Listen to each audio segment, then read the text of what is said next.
Olá, amigos! Estamos aqui no episódio 001 do Man in the Arena, o vídeo podcast de Léo Cuba e Miguel Cavalcante.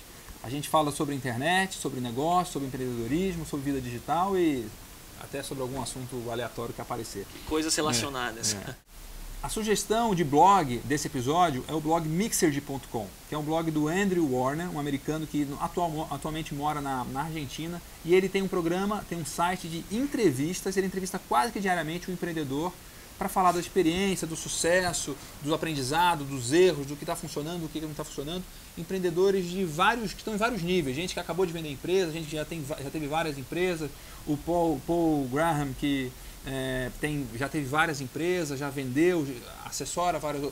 Seth Godin também entrevistou Tim Ferriss, então tem bastante gente famosa. Tem bastante gente famosa, o fundador da Wikipedia, tem uma série de entrevistas, mas é um negócio legal porque você tem um painel, você tem uma série de entrevistas, se eu não me engano tem quase 100 entrevistas já feitas, que você pode ir assistindo aos poucos e você vai aprendendo com a experiência desse pessoal. Muito bacana. Eu vi uma vez também, gostei bastante, um cara bem comunicativo, né? O Andrew Warner, eu vi acho que alguma coisa de Seth Godin, mas eu não voltei a ver depois. Acho que com a sua dica eu vou dar uma olhada.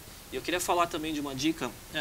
Eu tenho assistido o This Week in Startups, que é um vídeo podcast do Jason Calacanis, né? Bom, para quem conhece, o Jason Calacanis vem do Weblogs Inc., agora ele tem uma startup chamada Mahalo, né? E é uma espécie de search... Human Search, Human Powered Search. Eu nunca entendi o modelo de negócio dele direito. Nem mas, ele, né? Acho que nem ele. Enfim, assim como tantos, né? Mas enfim, ele tem um programa de entrevista muito legal, que ele chama os caras que já deram certo com suas startups, e ele faz umas entrevistas bem curiosas, porque ele é muito direto, né? O Jason Calacanis, ele não tem papas na língua, fala mesmo. E aí eu vi uma entrevista, eu estava no Twitter outro dia e vi alguém retweetando uma entrevista, falando, vale a pena ver a entrevista do Michael Robertson, que ele foi o fundador do MP3.com, dentre tantas outras startups. E o cara é muito legal, assim, é um cara bem bold, né? Um cara bem... direto, firme, é um cara que já deu certo, então ele não tem compromisso com ninguém, ele fala mesmo, e eu acho que é interessante ver. É uma entrevista longa, mas eu acho que todo mundo vai gostar.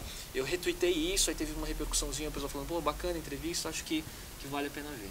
Uma das coisas legais do Jason Calacanis, de This Week in Startups, foi uma entrevista que eu vi um pedaço só do Brad Feld, que o Brad Feld falou, olha, uma das coisas que eu mais admiro em você, no Jason, é que ele tinha uma energia muito grande desde o início. Ele falou assim, quando eu te conheci você não tinha nada, o seu negócio era minúsculo, não valia nada. Ele falando pro Jason. O Brad Feld falando pro Jason, você não tinha nada ainda, Brad mas Feld, você... Venture Capitalist. Você era um cara insistente, você acreditava, você ia atrás. Era um man in the arena. Mas o Jason Calacanis, ele é polêmico, né? Ele é um cara amado e odiado, meio assim, no meio, né? E ele compra umas brigas fortes, né? Ele tava comprando briga com os angel investors, né? Falando que tem grupos de angel investors em Silicon Valley que cobram para que as startups venham fazer o pitch para eles, assim, eu acho um absurdo. E aí ele fez um movimento Open Angel Forum, né, que era para combater, e aí ele recebeu umas ameaças, parece, e aí ele, não sei se ele continua com... Mas o cara, ele fala mesmo. Bom, outro post aí que a gente quer recomendar é um post do Paul Graham, que é um dos fundadores e atuais sócios da Y Combinator, que é um post que é sobre produtividade, chama Maker Schedule, que ele fala o seguinte, bom, o Manager Schedule, ou o gerente, né, a agenda do gerente, ela é fracionada em horas, então eu posso ter uma reunião às 9, depois eu tenho um negócio que eu trabalho de 10 às 11 eu tenho outra reunião e por aí vai. Só que o Makers, o fazedor, né, quem faz, ele tem que ter blocos de tempo maior, né, então...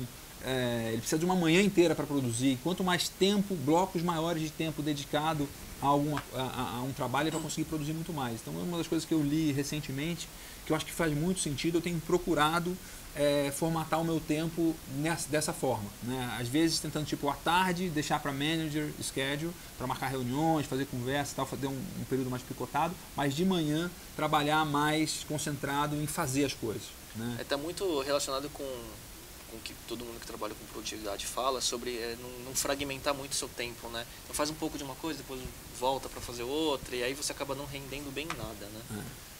Acho que é bem isso mesmo. E por fim, assim, eu queria falar, assim, para quem gosta da 37 Signals, né, e do conceito aí de startup deles, que é ter receita cedo, então fugindo um pouco do modelo de venture capital e tal. E, nessa sexta-feira, que na verdade acho que é a sexta-feira passada, dependendo do dia que a gente for lançar o nosso vídeo editado. Sexta-feira, 19 de março. Sexta-feira, 19 de março, o David Heinemeier Hansson, que é um dos sócios da 37 Signals, é o cara de tecnologia, né, que ele inventou o framework Ruby on Rails.